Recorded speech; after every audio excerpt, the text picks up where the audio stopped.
এই শাক পালং শাকের টেস্টকেও হার মানাবে, কথা দিচ্ছি। এটা খেতে কিন্তু দারুণ হয়, বাড়িতে একবার হলেও বানিয়ে দেখতে পারো।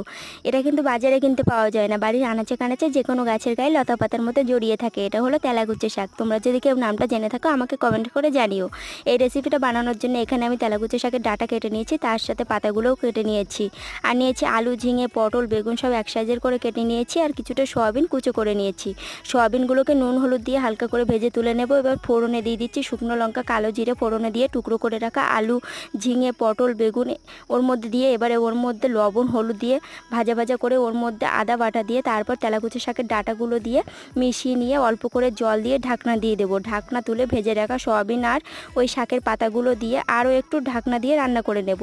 ঢাকনা তুলে কয়েকটা কাঁচা লঙ্কা আর জিরে বাটা দিয়ে তার সবার শেষে দিয়ে দিলাম চিনি। চিনিটা দিলে ভালো লাগবে, ঝাল মিষ্টি একটা ব্যালেন্স হবে, সেই জন্য চিনিটা দিয়েছি। খেতে কিন্তু দারুণ হয়েছিল। তোমরাও বাড়িতে অবশ্যই এটা ট্রাই